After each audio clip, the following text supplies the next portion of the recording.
Buenas tardes a todos los compañeros que nos acompañan el día de hoy, los compañeros de las demás oficinas de la zona norte de DFK. Bienvenidos. El tema de la charla de esta tarde es sobre las reformas en materia de subcontratación y el objetivo es principalmente ver de forma general los aspectos más relevantes de estas reformas, porque son relacionadas con tema laboral, seguridad social, pero también fiscal.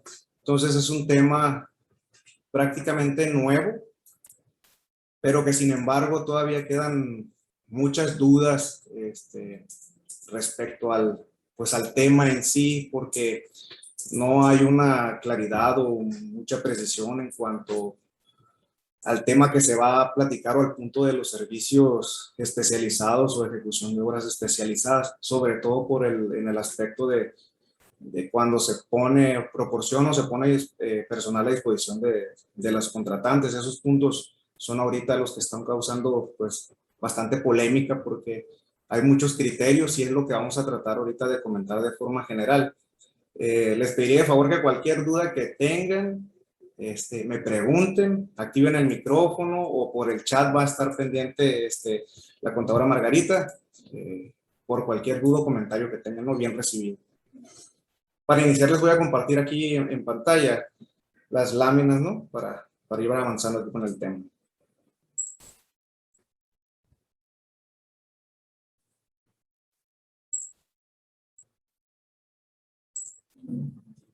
No, apenas la voy a compartir.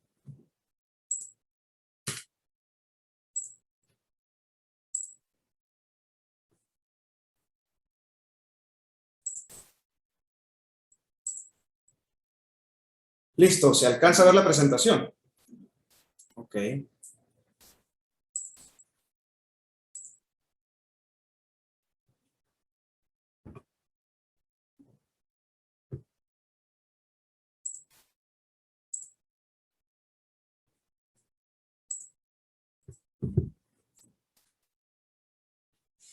Ok, bueno.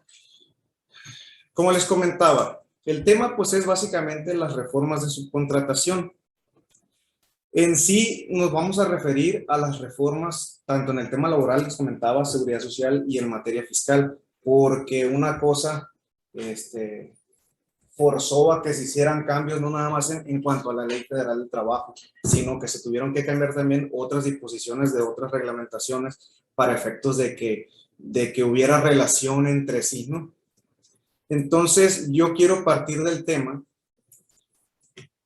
o del punto de qué es la subcontratación de personal, o más bien muchos lo conocen bajo el término de outsourcing, ¿no? En ese sentido, outsourcing, ¿cómo lo podemos definir? Pues básicamente, si lo traducimos de manera literal, significa pues que proviene de una fuente externa en sí.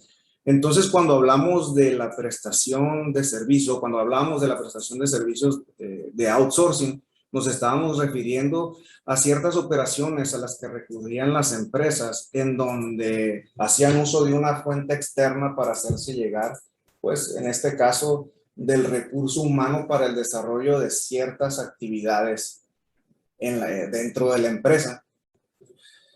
Y aparece, no es un tema nuevo, no es un tema que sea tal cual de un tiempo corto hacia acá, sino más bien tiene su aparición muchos años atrás, en este caso, pues desde los 60, 70 ya se podía identificar de una manera más clara que las empresas empezaban a usar este tipo de operaciones, pero principalmente en actividades secundarias en el desarrollo de la operación de cada una de las empresas. Y hasta la fecha lo siguen utilizando.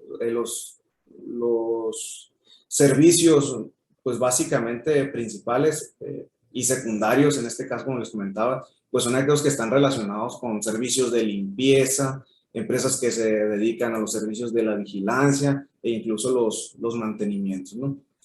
Pero a manera que el tiempo fue avanzando, pues el outsourcing pues, se fue convirtiendo en lo que fue una alternativa, ¿no? Para fortalecer áreas más importantes dentro de una organización.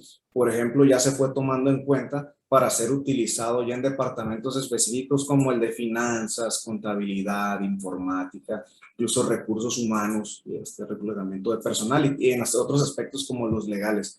Entonces, se fue incorporando de tal manera de ser utilizado en actividades secundarias, que hasta la fecha se sigue aplicando, pasó a formar parte de actividades ya un poquito más relacionadas o más medulares en lo que son el desarrollo de las operaciones de una organización. Hasta antes del 2012, dentro de la ley laboral, no había una regulación específica para el tema de los trabajos en materia de contratación, sino fue hasta una reforma que se le hizo a la ley laboral en el año del 2012, en donde ya nacen como tal lo que son los artículos 15A al 15D de la Ley Federal de Trabajo, y en ellos ya se establecen las definiciones o características específicas de lo que era el trabajo de subcontratación como tal, y ya en ello definía lo que eran las características en sí de los outsourcing, las características de lo que era el contrato que se debía celebrar. En este caso, la responsabilidad del contratante en el tema de cumplimiento del contratista con los trabajadores en cuanto a sus obligaciones laborales y de seguridad social. Y pues también hay sanciones en el caso de incumplimiento, pero pues nace como tal en el 2012 y como parte de los artículos 15A al 15D de esa ley federal del trabajo, ¿no? Ahora, en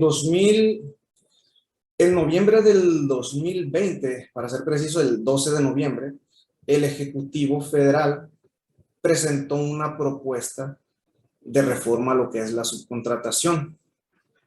Esta propuesta de reforma, pues básicamente consistía en la eliminación de ese actual régimen de los outsourcing, ¿no? Y planteaba ya de entrada solamente la posibilidad de contratar servicios especializados.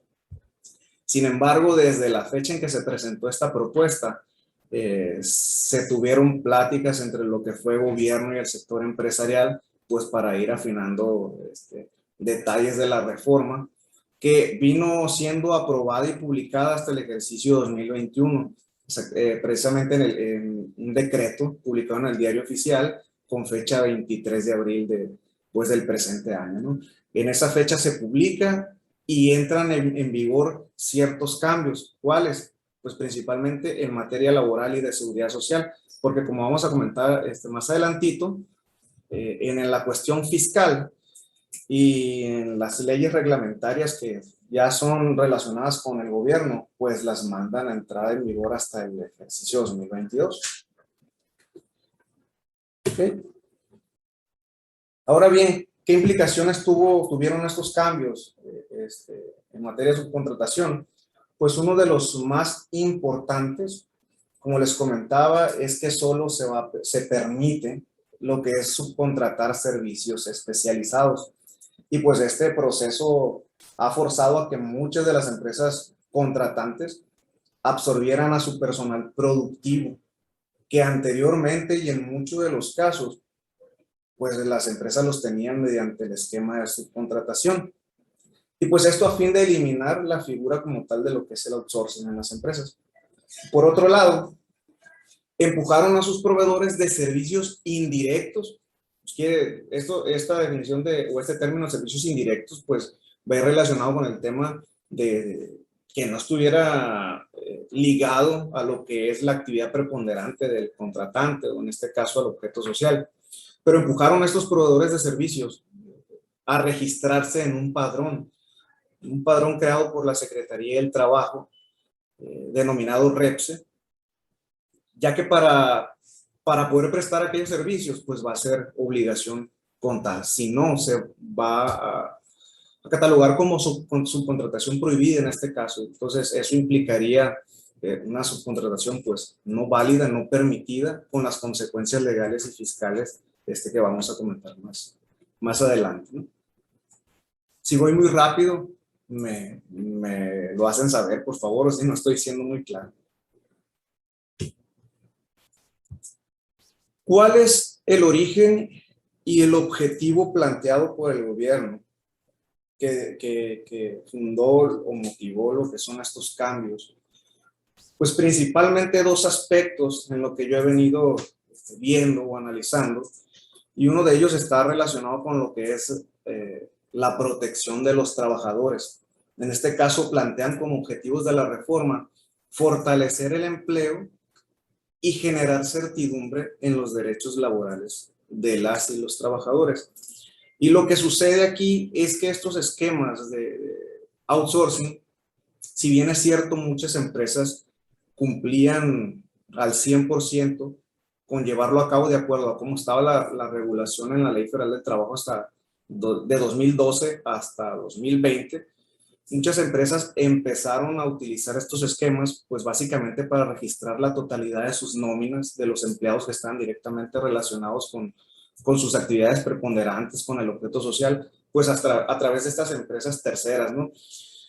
Y al tenerlos registrados de esa manera, utilizaban ciertos esquemas para registrar a los trabajadores, pues con sueldos más bajos, utilizar ahí otros medios para hacerles sus pagos, pero que repercutían de cierta manera en pago de menos impuestos, ¿no?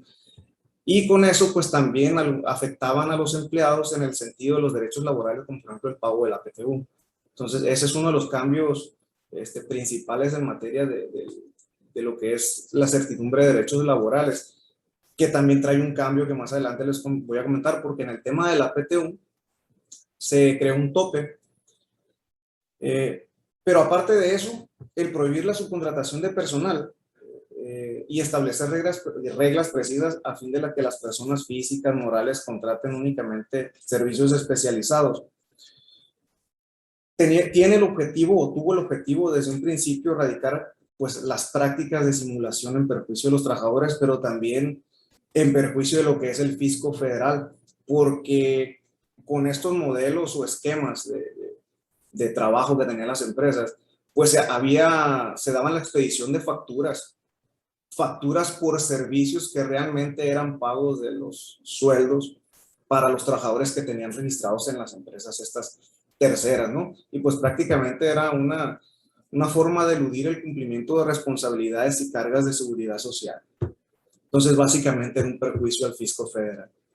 Y estos son los cambios principales que motivan pues, lo que fue la reforma.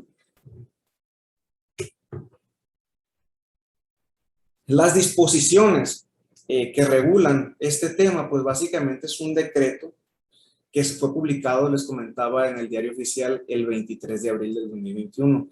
En este se hicieron cambios tanto en la Ley Federal del Trabajo, en la Ley del Seguro Social, Ley del Infonavit, Código Fiscal, Ley de Renta, Ley del IVA, la Ley Federal de los Trabajadores al Servicio del Estado y una ley reglamentaria del artículo 123 de la Constitución.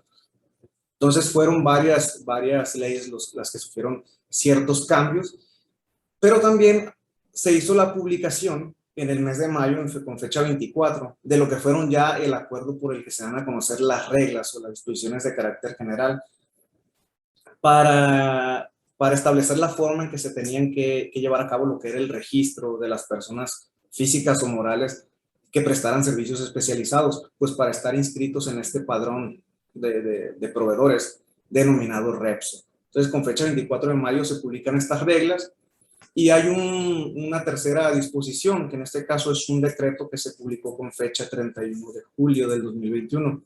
Pero en este decreto no solamente sufren modificaciones los artículos transitorios para efectos de modificar los plazos de la entrada en vigor de lo que son las disposiciones relacionadas a las leyes de carácter fiscal, que en este caso, pues básicamente código, renta y lo que es la ley del IVA.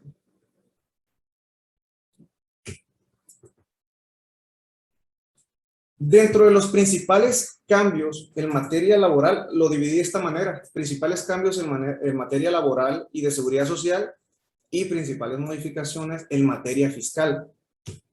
Dentro del primer punto, ¿cómo queda lo que es la Ley Federal del Trabajo? Los artículos que se están reformando, todos son importantes, pero los artículos donde se centra lo que es el concepto de servicios especializados, pues son desde el artículo 12 al 15. Estos artículos son los que se reforman para establecer que queda prohibida la subcontratación de personal, y se entiende esta cuando una persona física o persona moral proporciona o pone a disposición trabajadores propios en beneficio de otra. Entonces, cuando haya estos supuestos, se entenderá como subcontratación de personal. Es lo que prohíbe la Ley Federal del Trabajo. Sin embargo, ya eso establece el artículo 12, pero en el artículo 13 se define que se permite la subcontratación de servicios o de ejecución especializados o de ejecución de obras especializadas, pero que no formen parte del objeto social ni de la actividad económica de la beneficiaria, en este caso el contratante. Esta contratación tiene que estar establecida mediante un contrato por escrito, en el cual se tiene que detallar, tiene que quedar bien claro el objeto de los servicios o de las obras a ejecutar, así como el número aproximado de trabajadores que van a estar relacionados con la prestación del servicio contratado. Adicional a eso, el contratista, que va a ser quien pone el personal a disposición, debe de estar registrado en lo que es el REPSE y tener el aviso, ¿no?, como constancia al momento de la celebración del contrato, porque va a ser obligación proporcionarlo, así como del contratante, va a ser obligación verificar que el registro del contratista se encuentre vigente a la hora de hacer el pago de la contraprestación del servicio. Bueno, pues hasta aquí hay una definición de lo que es subcontratación de personal, pero en las propias modificaciones de la Ley Federal del Trabajo no se define qué es un servicio especializado de ejecución de obras especializados, sino hasta que se publican las reglas para el registro en el REPSE. Dentro de esas reglas hay un glosario de términos y en ellos se intenta dar lo que es un concepto de lo que es el servicio o lo que es una obra especializada, y lo definen de esta manera las reglas, ¿no? Son aquellos que reúnen elementos distintivos o factores de la actividad que desempeña el contratista, que se encuentran sustentados, entre otros, pues en la capacitación, certificaciones, permisos o licencias, equipamiento, tecnología, entre otros, y en la experiencia, por ejemplo, los cuales aportan un valor agregado a la beneficiaria. ¿Ok? Como les comentaba, toda esta parte es lo nuevo.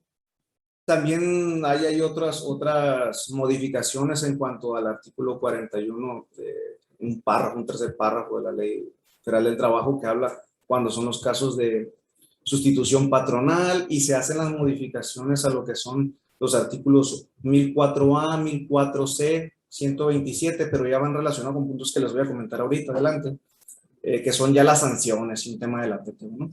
Y quedan derogados el actual régimen de subcontratación. En este caso les comentaba del artículo 15A hasta el 15 de la ley.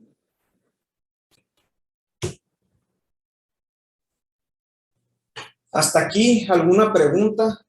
¿Alguna duda que tengan? Les doy 10 segundos para que piensen ahí. No hay nada en el chat, ¿no? Nada. Como siguiente punto, pues les quiero mencionar de manera muy general lo que es el procedimiento para el registro en el REPSE. En este caso, nos debe quedar muy claro, porque para efectos de las revisiones, de las contabilidades, de las asesorías, de tema de auditorías, vamos a tener que estar muy pendientes en cuanto a la información que les vamos a estar solicitando a los clientes, en este caso a las empresas, porque vamos a tener que estarle pidiendo pues su relación de proveedores, en este caso, para tener o segmentar aquellos que son por pagos de prestación de un servicio, y con ello tratar de identificar cuáles pudieran estar relacionados a servicios especializados. Ahí el tema va a ser identificar en qué servicios hay personal que se pone a disposición del contratante. ¿Por qué? Porque va a ser obligación contar con el acuse o el aviso de registro en el REPSE. En caso contrario, en caso de que no se tenga, se corren riesgos de que se consideren en el caso de una revisión ya directa de la autoridad, pues como una subcontratación que no cumple los requisitos de la Ley Federal de Trabajo, entonces es una subcontratación prohibida y entonces no surte efectos fiscales, pues los pagos, los comprobantes que estén relacionados con estas operaciones. Entonces hay que estar muy pendiente y tomar nota de todo esto, porque va a ser un tema que va a estar ahora en las revisiones prácticamente a partir de este año. En cuanto al procedimiento para el registro, pues se tiene que ingresar a lo que es el portal del REPSE, que es este que está aquí, repse.stps.gov.mx, ¿no? Y para poder acceder al registro, te va a solicitar que accedas mediante la firma electrónica, en este caso la e-firma. Entonces, al momento de accesar al sistema, de manera automática va a ser una consulta. Al parecer, pues obviamente está enlazado con lo que son, en este caso, el IMSS, el Infonavit, porque va a ser una consulta en tiempo real para verificar si el solicitante de registro está en cumplimiento de sus obligaciones fiscales y de seguridad social. De entrada, si las opiniones de cumplimiento son positivas, el sistema te va a dejar avanzar de manera automática. Pero si en alguna de las, por ejemplo, te va a revisar tu opinión en cuanto a obligaciones con el SAT, con el IMSS, con el Infonavit, cualquiera una de las tres, existe alguna irregularidad y la opinión sale negativa, automáticamente te va a hacer la cancelación del registro, por lo que el contratante, en este caso, perdón, el proveedor que pretende registrarse, tendrá que pues, acercarse a lo que es el SAT, el IMSS o el Infonavit para regularizarse y volver a intentar pues, iniciar el procedimiento, ¿no? Solamente hay una especificación ahí que dice que cuando el sistema no esté funcionando de manera correcta y que no se pueda hacer esa verificación en tiempo real, el mismo sistema va a requerir que se descarguen las opiniones de cumplimiento y se adjunten como parte de lo que es el procedimiento de registro, ¿no? Pero solo en esos casos. El punto siguiente, pues el sistema va a solicitar datos generales, en este caso del representante legal, de los datos del acta constitutiva, así como de la constancia de situación fiscal y del notario corredor público. Y se deberá indicar cuál es su nivel o categoría de riesgo de acuerdo al catálogo de actividades para la clasificación de empresas en el seguro de riesgos de trabajo, pues en este caso del Instituto, ¿no?, del Seguro Social. Se va a solicitar también se transcriba de manera literal la actividad que se desea registrar. En este caso, para efectos de las personas físicas, la actividad que se tendrá que registrar será de acuerdo a la constancia de situación fiscal, y para efecto de las personas morales se deberá transcribir de manera literal conforme viene la redacción del objeto social en el acta constitutiva, y en este caso pues se deberá de adjuntar la información, en este caso la constancia o en su caso pues el acta.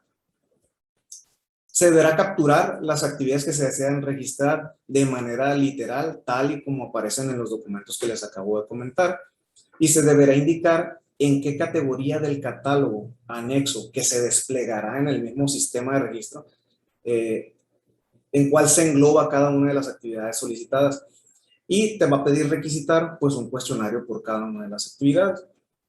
Ya como punto final, pues te va a pedir adjuntar cierta información que consiste básicamente en la identificación oficial vigente, poder notarial, el acta constitutiva, la constancia de situación fiscal, la cédula de inscripción, el aviso de inscripción en el Registro Federal de Contribuyentes, registro patronal, comprobante de domicilio de hasta 3 meses, y en formato de XML, pues el comprobante de la nómina. Después de todo este procedimiento, la plataforma te va a asignar un número de folio que te va a servir pues para dar seguimiento a lo que es el registro.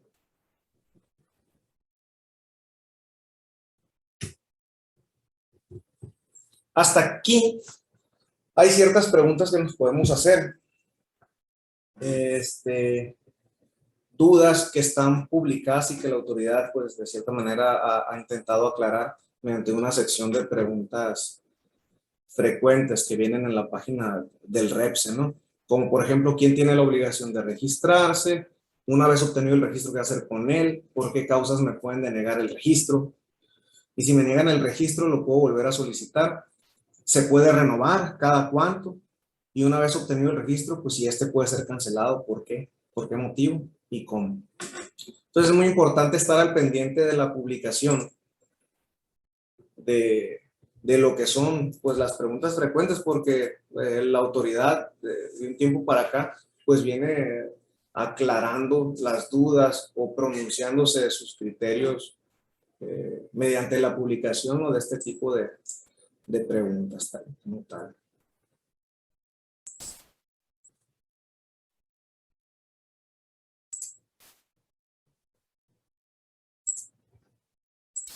Aquí les voy a mostrar nada más para que sepan dónde encontrarlo, ¿no? Me regreso a las preguntas.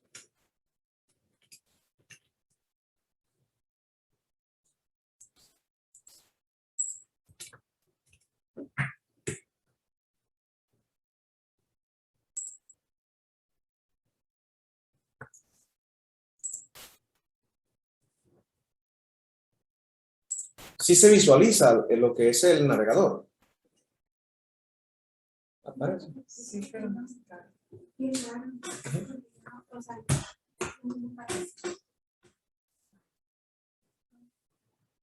Queda en la- Eso no está compartido. Sí está. No está ¿lo dice compartido en otra compartir? pestaña. No. Ok. Permítanme un Esa es la que segundito. está compartida. Ujú. Esto cómo se pone. Para arriba. Yo pongo así, ¿no? Ok, ya. Aquí está. Ah, Ahí ya se puede apreciar. Ujú. sí, ya. Ok. Bueno, mire, les comentaba, hay que estar muy pendiente de la publicación de las preguntas frecuentes, porque en este caso la autoridad está dando a conocer, pues básicamente su forma de pensar, ¿no? Los criterios o resolviendo dudas que en este caso se plantean por las empresas de forma general, ¿no? Aquí está la sección básicamente de preguntas frecuentes. Como lo comentábamos hace un momento, o sea, dudas principales o de las más comunes que están presentando aquí los proveedores de servicios. Por ejemplo, ¿quién tiene la obligación de registrarse en el padrón? Pues en este caso, de forma general, son todas personas físicas o personas morales que presten servicios especializados o realicen obras especializadas y que deseen proveer a un tercero, en este caso a las empresas contratantes, pues de dichos servicios. Y que para ello, ojo, aquí está una clave, y que para ello pongan trabajadores propios a disposición del contratante. Esta parte de poner trabajadores propios a disposición del contratante es básicamente la clave, pues para poder identificar cuándo se trata de un servicio especializado y por ende cuándo debe haber un registro en el REPS. Y cuando hay una prestación de servicios en donde no haya trabajadores que se pongan a disposición del contratante, no va a ser necesario como tal el registro. Esa parte es la que tiene que estar bien identificada. Y por eso la sugerencia es analizar el 100% los proveedores para ir segmentando en qué casos puede aplicar y en qué casos no es aplicable. Bueno, una vez obtenido el registro, ¿qué debo hacer con él?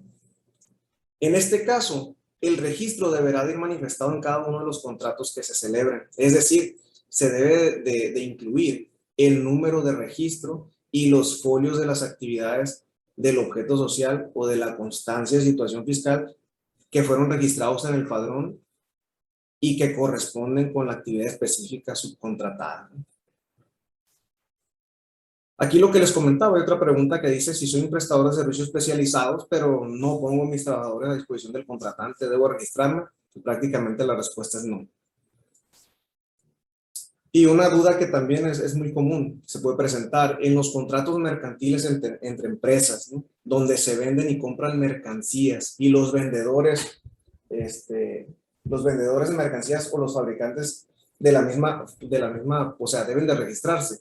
Aquí sería no, únicamente en la prestación de servicios u obras donde se ponga trabajadores propios al servicio de un tercero para la realización de obras especializadas. Es muy común que a veces hay empresas en donde se hace la enajenación de la mercancía y obviamente va y hay un proceso de entrega del producto. Eso no se considera como tal prestación de servicio, ¿no? Ni personal que se pone a disposición. ¿Pueden negar el registro? Pues en este caso sí, al momento de iniciar el trámite es posible que la Secretaría te niegue el registro y se puede ver a diversos motivos. El principal, como lo comentamos hace un momento, que no te encuentres al corriente en el cumplimiento de las obligaciones fiscales y de seguridad social. Al momento de que la Secretaría lo detecte, el sistema de manera automática pues te cancela, ¿no? Te niega el registro. Otra causa pues puede ser que porque los documentos cargados en la plataforma no sean legibles o porque las actividades para las que se está solicitando el registro pues no correspondan con las establecidas en el objeto social, o sea que tú estés adjuntando información, el acta constitutiva y en tu objeto social no venga plasmada tal cual la actividad que estás intentando registrar. Mismo caso con la constancia de situación fiscal de la persona física o moral. O bien porque la información pues, que estás intentando subir a la plataforma no sea veraz, ¿no? Sin embargo, si se niega el registro, se puede volver a solicitar. Y en este caso sí, nada más debes de resolver la inconsistencia o la irregularidad detectada y se puede estar intentando nuevamente hasta que se obtenga, ¿no? Aquí lo que nos ha pasado, hay algunos casos en los que se concluye el registro, no hay ningún problema, se obtiene el acuse, pero nos ha tocado con algunas empresas en las que la autoridad responde que se les otorgue el registro, mas sin embargo observan algunas inconsistencias, principalmente con el tema del Infonavit, pero que aún así está otorgando el registro, pero obviamente haciendo la aclaración que dentro de un futuro volverá a hacer una consulta, en este caso ante el instituto, para validar si ya se corrigió y en este caso que siga lo que es la validez del registro o en este caso cancelarlo, ¿no? Es decir, te lo otorgan, pero saben que hay alguna irregularidad, en este caso principalmente con el Infonavit nos ha tocado, pero todavía te lo están otorgando. Sin embargo, pues obviamente se reservan su facultad de volver a revisar, de gestionar, y si continúan, pues te van a dar para atrás y te lo van a cancelar. El registro se debe de renovar, pues en este caso sí se renueva y va a ser cada 3 años. Eso básicamente pues viene desde las modificaciones a lo que es la Ley Federal del Trabajo, también en las reglas para el registro. Y por último, una vez obtenido el registro, este puede ser cancelado, ¿por qué y cómo? Pues sí, el registro podrá ser cancelado en cualquier momento, ¿no? Y existen diversos motivos, los cuales pueden ser pues, las causales, ¿no? Como que la empresa que lo solicitó esté prestando servicios que no estén como tal relacionados al registro presentado. Es decir, tú registraste una actividad y resulta que estás prestando una diferente, ¿no? Te lo pueden cancelar. O bien que forme parte del objeto social o de la actividad preponderante de la persona que te esté contratando.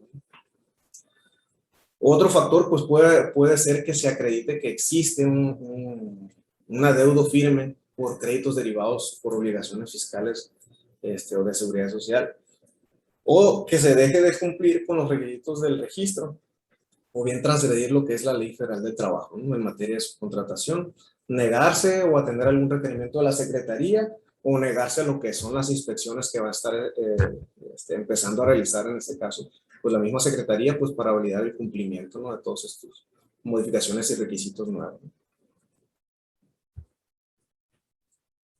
Okay. Eso fue lo relacionado con las preguntas frecuentes. También aquí hay algunos otros archivos que te permiten conocer, en este caso, el procedimiento que de cierta manera ya lo platicamos. Y aquí hay un apartado muy importante que te va a permitir consultar lo que es el catálogo de los proveedores autorizados. De hecho, este catálogo pues básicamente viene siendo el padrón de proveedores registrados, que pues es un padrón público, ¿no? Y va a servir en este caso para que los contratantes cumplan con la obligación de verificar que los proveedores que están contratando pues cuentan con el registro respectivo. Aquí al accesar el sistema, lo que te va a mostrar es básicamente la razón social, el nombre del proveedor, su número de registro y una opción que dice seleccionar para darte una información general, ¿no?, de la actividad que está registrada por cada uno de los proveedores. Por ejemplo, aquí el primero.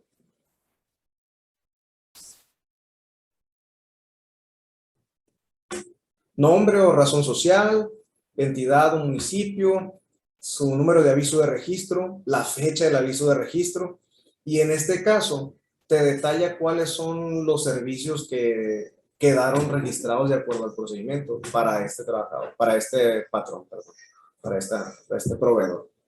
En este caso, pues son prestación de servicios especializados de diseño, preparación y colocación de materiales necesarios para el armado de sets, la prestación de servicios especializados en el manejo de todo tipo de materiales requeridos en pintura, carpintería y otros, ¿no? Entonces, básicamente esta va a ser la opción que tienen las empresas para estar validando el registro.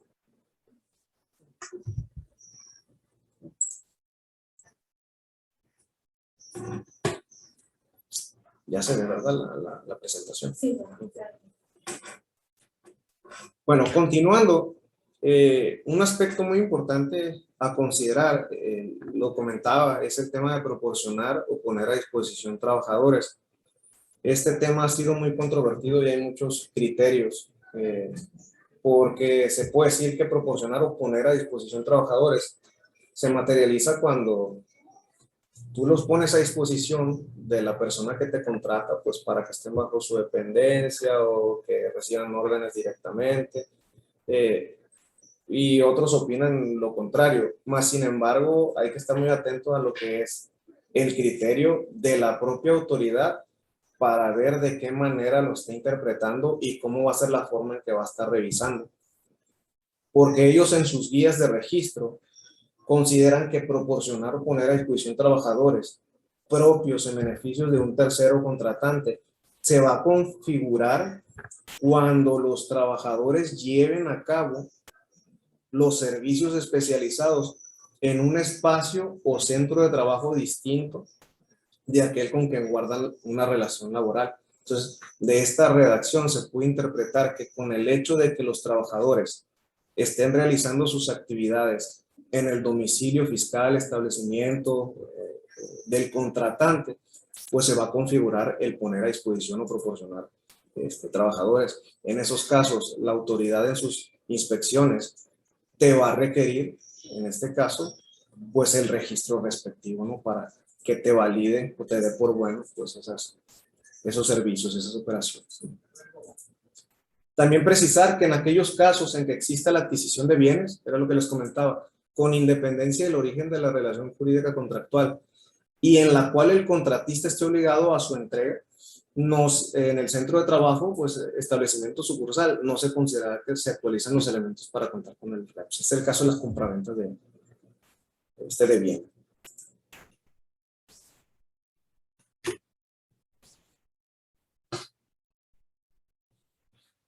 También dentro de las reformas a la Ley Federal del Trabajo se modifican lo que son los artículos 1004A, 1004C.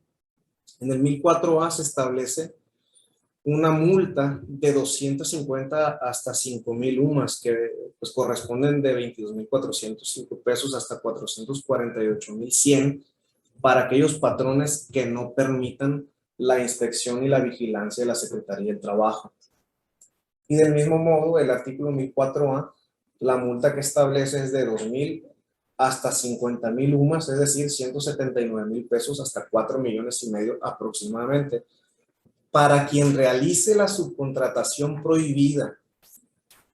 En este caso, la subcontratación que se señala en el artículo 12 de la Ley del Trabajo, y a las personas físicas o personas morales que presten de servicios de subcontratación sin el registro en REPS.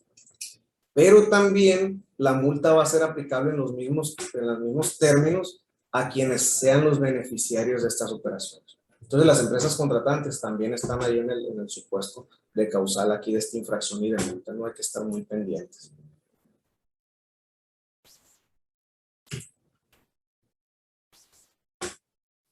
Bueno, otro de los cambios en materia laboral es que fijan un tope máximo para el pago de la PTU. En este caso, pues ya todos ustedes saben las características que tiene en sí la determinación de la base para el reparto de la PTU y cómo es a su vez determinada para repartirse una parte con base a los salarios de los trabajadores y otra parte con base en los días laborados. Sin embargo, con estos cambios se establecen topes al momento de realizar ya el pago al trabajador. Estos topes consisten principalmente en que van a ser hasta 3 meses del salario del trabajador o bien el promedio de la PTU recibida en los últimos 3 ejercicios. Es decir, la que sea más favorable al trabajador. Y aquí les pongo un ejemplo, ¿no? Tengo 3 trabajadores en los cuales hay una cantidad que resulta del cálculo normalito de la PTU a repartir y otros 2 en donde pues básicamente se establece el monto de los 3 meses de salario y el promedio de los 3 años anteriores. En el caso del trabajador número 1, por su cálculo normal de PTU le corresponde un importe de 32,000 pesos. Sin embargo, su monto equivalente a 3 meses de salarios es de 23,500 y el monto de 3 años promedios anteriores es de 17,500. En este caso específico, aunque al trabajador 1 le correspondan 32,000 pesos, nos tenemos que atender a los topes establecidos. Y en este caso, el más favorable, que es lo que especifica la ley, es el que se deberá tomar en cuenta. En este caso, le correspondería ya pagarse hasta el monto de 23,500 pesos. En el caso del trabajador, pues, 2 es algo similar, le corresponden por cálculo normal 50,500. El monto de los 3 meses promedio son 40,000 y el monto de los 3 años anteriores 45,500. En este caso, ¿cuál es el más favorable al trabajador? Pues el promedio de los 3 años anteriores. Es decir, de los 50,500 se le correspondería al trabajador recibir 45,500. Y en el último caso, en el trabajador 3, el monto que le corresponde del cálculo son 60,000 pesos. El equivalente a los 3 meses promedio son 42,000, pero el monto de los 3 años promedio son 65,000. Si ustedes se dan cuenta, pues el que le conviene son el promedio de los 3 años anteriores, pero sin excederse de la cantidad que le corresponda conforme al cálculo normal. No se le pagarían los 65, aquí sí se toparía o quedaría el pago hasta los 60,000 pesos. Pues estos básicamente son los cambios en relación con la PTU, los cuales pues van a ser aplicables al momento de determinar la PTU del 2021, que se tiene que pagar durante el mes de mayo del 2022. Aquí va a ser muy importante el sentido de al momento de determinar el resultado fiscal del ejercicio 2021, pues ahora los sistemas para la declaración anual te hacen el cálculo automático de lo que son las bases para efectos de la participación de utilidades. Vamos a esperar si hay alguna modificación en cuanto al formato de la declaración anual, pues que permita hacer modificaciones para aquellos contribuyentes que al momento de tener listo su resultado fiscal, pues tengan lista lo que es el cálculo de la PTU, ya con los montos que en realidad le corresponden a alguno a los trabajadores, ¿no? Ya considerando estos topes, porque como está ahorita, el dato que se va, pues es en sí la base para la PTU total que se tiene que pagar.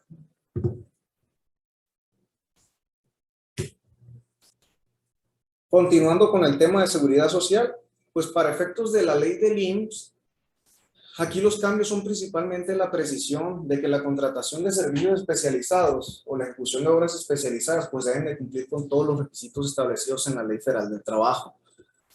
Y es clara en señalar que el contratante es responsable solidario en el cumplimiento de las obligaciones de seguridad social por parte del contratista. Y se establece la obligación para quien preste servicios o ejecute las obras de proporcionar de manera cuatrimestralmente la información de los contratos celebrados pues dentro de ese cuatrimestre, ¿no?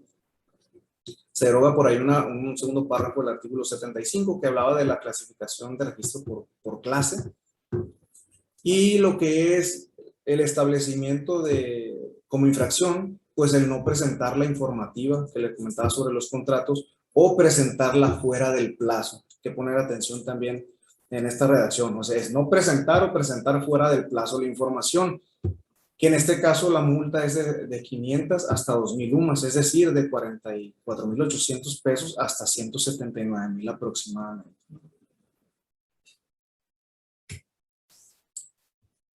Y con relación al Infonavit, pues también uno de los cambios es la responsabilidad solidaria en los casos de sustitución patronal hasta 3 meses después de llevar la sustitución por aquellas obligaciones que se hayan generado anterior a lo que es la reforma. La obligación también de proporcionar cuatrimestralmente la información de los contratos, al igual que en el Seguro Social.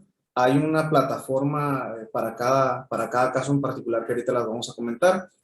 Y por último, pues la persona física o persona moral que contrate prestación de servicios, pues serán responsables solidarios en relación con los trabajadores relacionados al servicio en sí.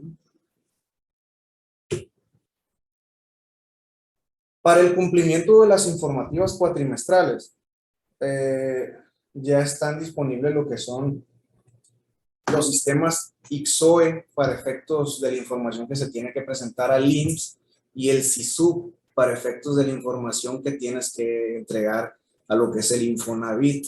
Pero pues básicamente la información es lo mismo, todo va relacionado con información general de las partes de los contratos, del objeto social relacionado, los trabajadores. Entonces, mediante estos links les quiero nada más mostrar dónde está el apartado para el acceso a esas informativas. Y de ahí vienen también a detalle pues las especificaciones, los pasos, requisitos y la información necesaria para poder llevar a cabo la presentación y cumplimiento de cada una de las informativas a presentar.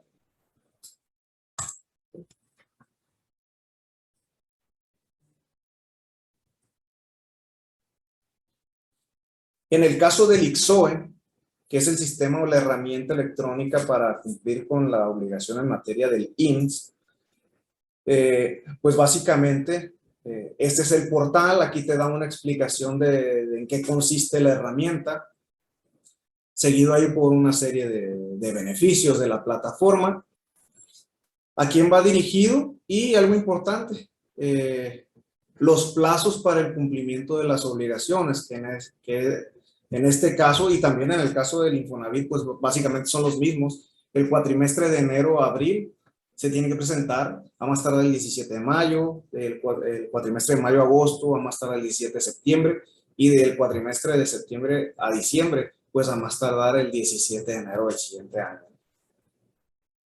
Y aquí mismo te especifica qué información es la que se debe presentar. Todo esto es lo que te va a requerir el propio sistema para que vayas capturando o apuntando la información.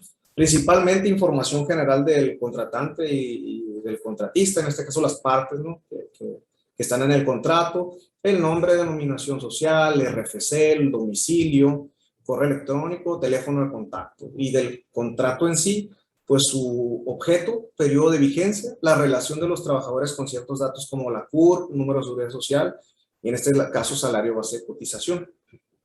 Y alguna documentación adicional como copia simple del registro emitido por la Secretaría del Trabajo y Previsión Social, en este caso el aviso de registro en el REPS. ¿Sí? Aquí básicamente te da el procedimiento. Y es aquí, en esta opción, donde dice ingresar al ICSOE, en donde ya te va a dar la ventana para que a través de tu e-firma accedas a lo que es el sistema y empieces con la captura de la información para que pueda ser presentada lo que es la informativa.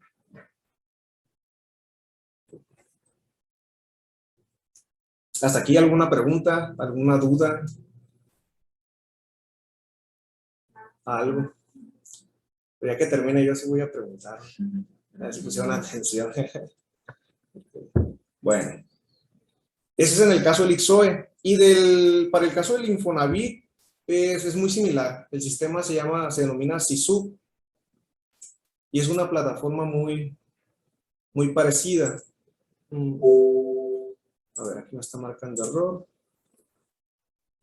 Pero aquí entra.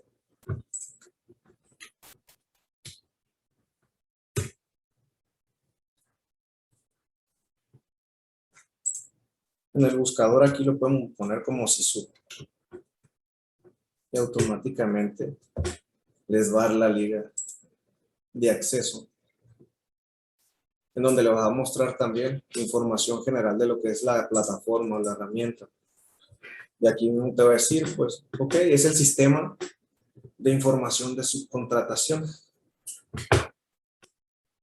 Igual te da una descripción general, los objetivos de la herramienta, quienes pueden acceder, que en este caso pues son los patrones que hayan obtenido el registro ante la Secretaría del Trabajo, y los plazos para el cumplimiento de las informativas cuatrimestrales. Como ustedes pueden ver, pues básicamente son los mismos plazos que para efectos de la informativa del IMSS, ¿no?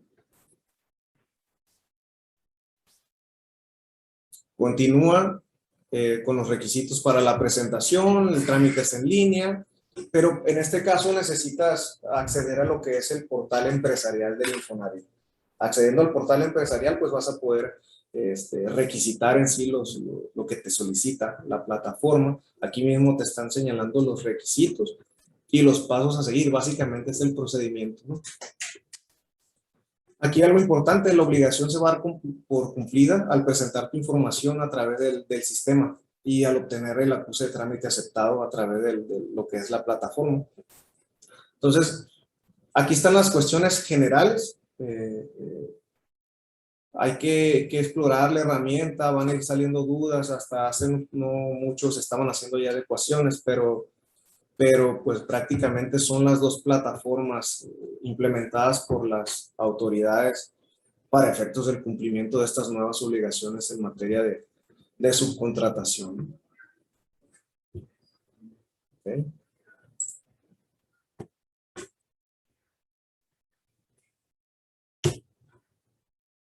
Hasta aquí es la parte de las modificaciones más importantes en materia laboral y de seguridad social. Pero entrando ya al tema de lleno de lo que son las modificaciones en materia fiscal. Básicamente para efectos del Código Fiscal de la Federación, dentro de lo que es el artículo 15D, se crea lo que es este artículo y se precisa que no se va a dar efecto fiscal de deducción y acreditamiento.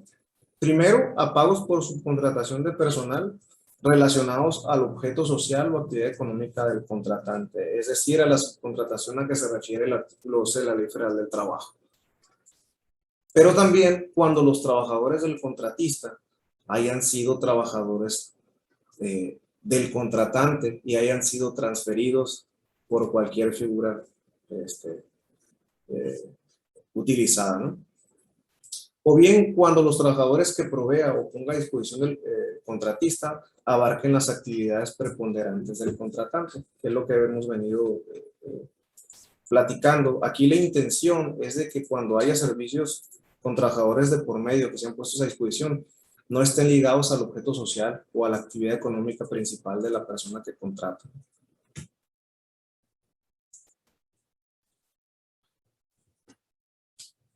También se establece como responsables solidarios pues las personas físicas o morales que reciban los servicios o contraten las obras por las contribuciones que se hubieran causado a cargo de los trabajadores con los que se preste el servicio, ¿no? Eso es un cambio, una modificación a lo que es el artículo 26, fracción 16ª, ¿no?, del Código Fiscal.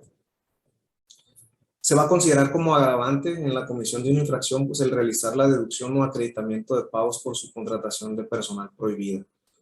Y la multa asciende de 150,000 pesos a 300,000 pesos para aquellos contratistas que no proporcionen información al contratante en los términos de la ley del impuesto sobre la renta y de la ley del IVA. Ahorita los vamos a comentar. Básicamente aquí los contratistas deben de proporcionar cierta información a los contratantes, y a quienes no cumplan con esta condición, pues van a ser acreedores, ¿no?, a esta sanción. Y algo muy importante que está tipificado como defraudación fiscal calificada, pues utilizar esquemas simulados de prestación de servicios especializados o de ejecución de obras especializadas, o realizar la subcontratación de personal. Entonces ya estamos hablando de temas de defraudación fiscal y pues pasa básicamente de pena corporal. Esto con base en lo que es el artículo 108 del Código.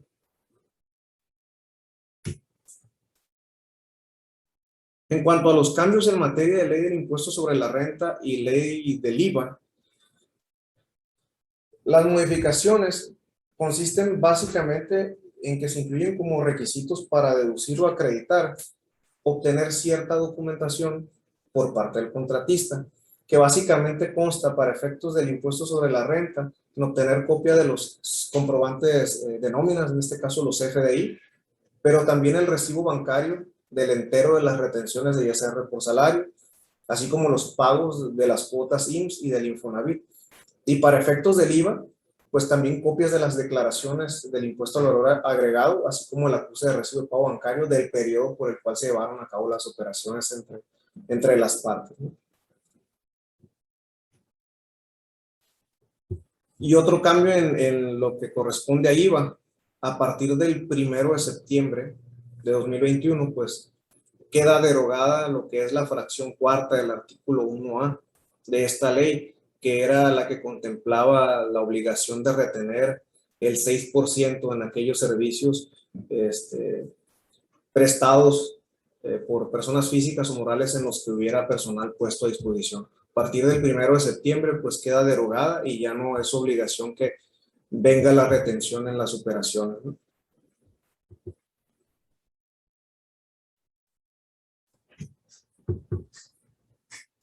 La entrada en vigor de estas reformas no son en el mismo momento. Hay que tomar en cuenta que para efectos, por ejemplo, de la Ley Federal del Trabajo, Ley del Seguro Social y Ley del Infonavit, desde la publicación del decreto con fecha 23 de abril del 2021, en el mismo documento se precisa que entrará en vigor al día siguiente al de su publicación, es decir, su inicio de vigencia es a partir del 24 de abril del 2021. Esto con fundamento en el artículo primero transitorio. Y para efectos del Código Fiscal de la Federación, de la Ley del Impuesto sobre la Renta y la Ley del Impuesto al Valor Agregado, de un inicio, su vigencia era el 1 de agosto de 2021, pero mediante el decreto en el que se reforman los artículos transitorios, se amplía la entrada en vigor, ¿no?, de estos cambios, siendo esta pues el 1 de septiembre del 2021 y también con fundamento en lo que es el artículo primero transitorio. Ya para efectos de la Ley Federal de los Trabajadores al Servicio del Estado, así como de la Ley Reglamentaria de la fracción 13ª bis del apartado B del artículo 123 de la Constitución, eso queda al inicio de vigencia hasta el ejercicio fiscal del 2022 con el mismo fundamento legal.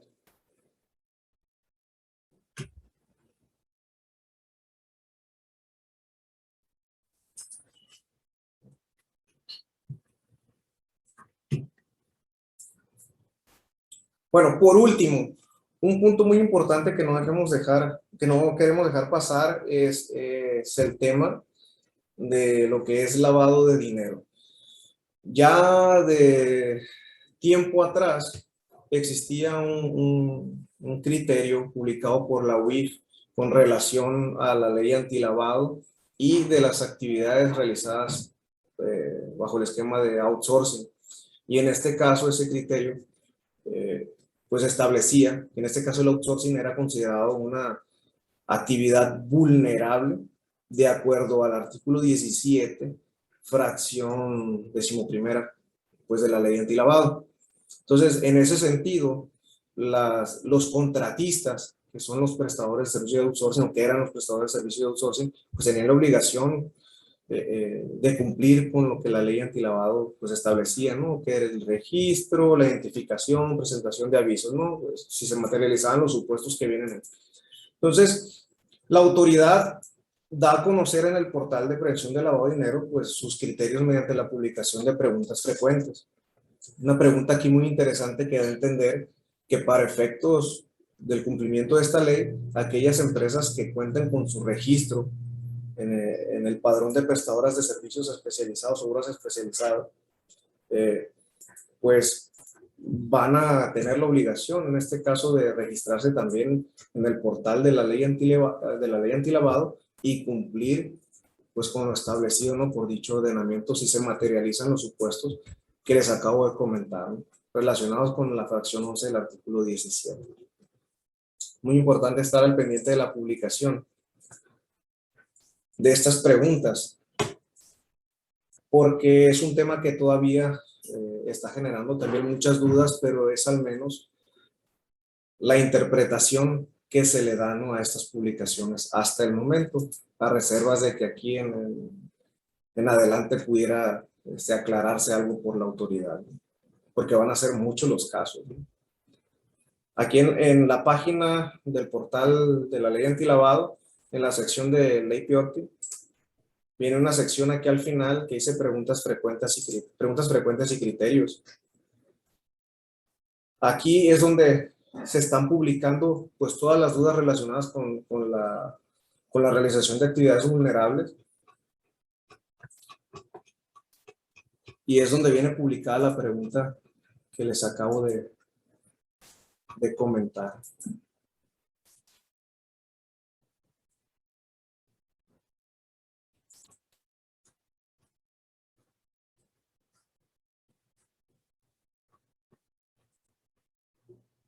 Déjenme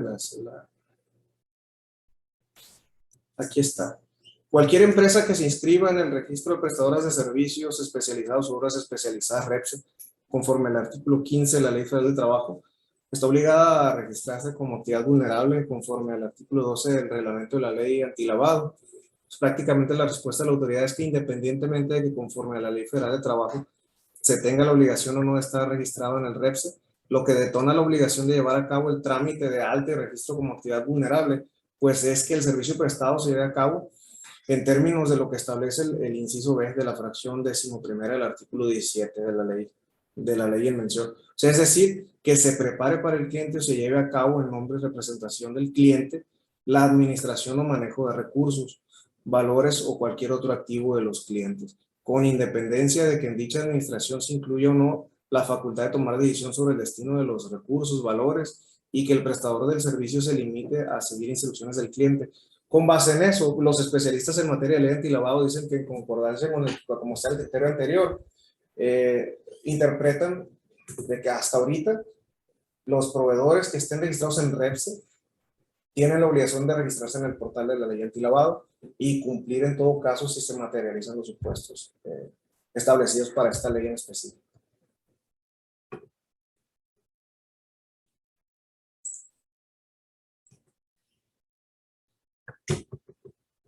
Bueno, hasta aquí es mi participación. Este es el último punto que quería yo tocar con relación a reformas en materia de subcontratación. Quisiera pues preguntarles si tienen dudas, comentarios, algún punto que se me haya pasado comentar y que es importante.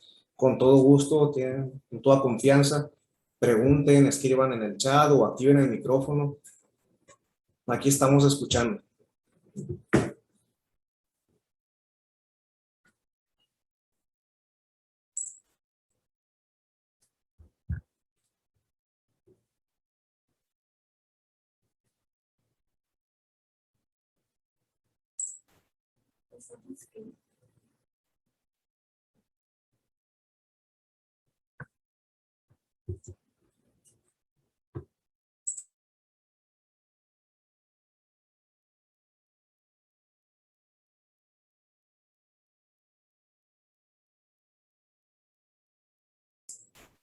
Bueno, mira, aquí tenemos una pregunta de Rocío Ríos, que dice que sí, qué tan cierto es que te deja avanzar si la opinión de cumplimiento para efectos del Infonavit es negativa, pues era lo que comentaba hace un momento durante la charla, que hemos tenido precisamente los casos en donde se hace todo el proceso del registro y al momento de emitir el acuse, la misma autoridad te hace la mención de que te está otorgando el registro a unas sabiendas de que hay alguna irregularidad detectada con el Infonavit, que te lo está otorgando, más sin embargo se reservan todas las facultades de seguir gestionando directamente ya con el instituto para validar si ha quedado subsanada o en este caso si sigue la opinión negativa, y pues ya derivado del resultado te lo pueden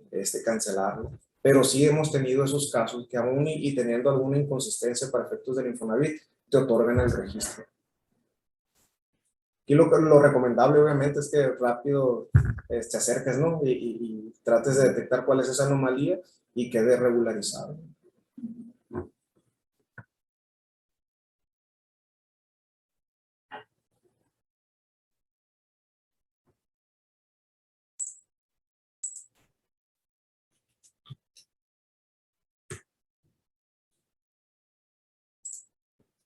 ¿Alguien más? ¿Alguna duda? ¿Algún comentario? Porque va a ser tema aquí diario ahora que estamos revisando. Sí. Pues, ya las preguntas van a ser de nosotros a la hora de ir allá a la revisión.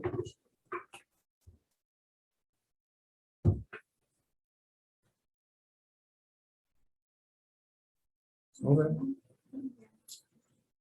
Bueno, pues en virtud de que ya nadie más está con alguna duda, algún comentario, mi participación termina hasta aquí.